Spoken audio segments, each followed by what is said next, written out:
বিসমিল্লাহির রহমানির রহিম। আবার চলে এসেছি সেই লিচু বাগানে। ইতিপূর্বে এখান থেকে কিন্তু ভিডিও ছাড়ছিলাম, তখন লিচুর সাইজ ছিল ছোট। এখন কিন্তু মোটামুটি একটু সাইজ হয়েছে, কিন্তু এখনো বাজারজাত করার মতো না। যতই দেখছেন একটু সিঁদুরে রং হয়েছে, কিন্তু আসলে এই রঙে কিন্তু খাওয়ার উপযোগী না। এটা আরো কমছে কমছে, আরো আরো এতটুকু বড় হবে। যখন পরিপুক্ত আপনার রং আসবে চারিদিকে সিঁদুরে, তখন এটা পরিপুক্ত খাওয়ার উপযোগী হবে। এখনো কিন্তু খাওয়ার উপযোগী না, তবে দেখতে একটু অসাধারণ লাগতেছে। আমি সবসময় বলে থাকি যে আমাদের নিছু পাবনার মধ্যে সবচেয়ে বিখ্যাত। এই বাগানের পাশে যে বাগানটি রয়েছে অলরেডি বেচা কিনা হয়ে গেছে। নরসিংদী থেকে এক ভাই আসছে, এখানে কয়েক বিঘা ফলের বাগান কিনছে, আপনার বাগান ধরে লিচু কিনছে।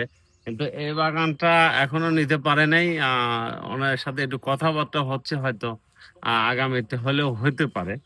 কিন্তু আসলে বিশেষ করে ওনার থেকে যেটা শুনলাম যে এই ফলগুলো সব চলে যাবে গাউছিয়া, বাবুরহাট, নরসিংদী জেলার মধ্যে। যেহেতু নরসিংদী জেলা ওনার বাড়ি, এই ওখান থেকে আসে এখানে এই বাগান কিনছে। এই ফলগুলা চলে যাবে নরসিংদী বাসীরা খাবে।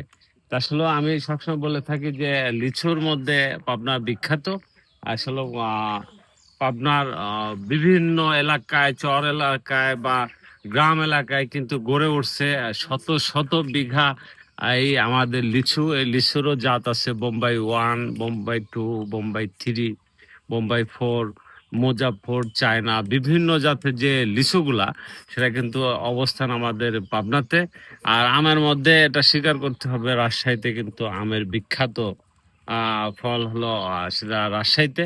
তবে লিচু আমাদের আপনারা দেখতে পাচ্ছেন পিছনে কিছু অসংখ্য লিচু ধরে আছে। আর মার্শাল্লাহ কেবলই কিন্তু সাইজ হয়ে উঠতেছে। তবে এটা পরিপুক্ত এখন হয়নি। তবে মালিক পক্ষ কিন্তু পাশাপাশি চেষ্টা করতেছে এটা পরিপক্ত হোক। এবং পাখিরা যেহেতু এখন পাখিরা কিন্তু অনেক রকম করে, আক্রমণ করার চেষ্টা করতেছে। পাখি ঠেকানোর জন্য নেট লাগিয়েছে। এবং হলো পাশাপাশি কিছু রাসায়নিক ব্যবহার করা লাগে, যে এই বুটাটা যেন শক্ত হয়, ঝরে না পড়ে বা ফেটে না যায়। এই জন্য কিন্তু অনেক এটা পরিচর্যা আছে। আর অবশ্যই আপনার কৃষি বিষয়ে অফিসাররা তারাও কিন্তু এটা নিয়ে তদারকি করতেছে, বা কৃষকের পাশে, বাগান মালিকের পাশে কিন্তু তারা অবশ্যই পাশে থেকে সাজেস্ট দিচ্ছে যে এমনি বা এই ওষুধ ব্যবহার করেন, এটাই করলে এই ফলটা ভালো থাকবে। সবাই ভালো থাকবেন, পাশে থাকবেন।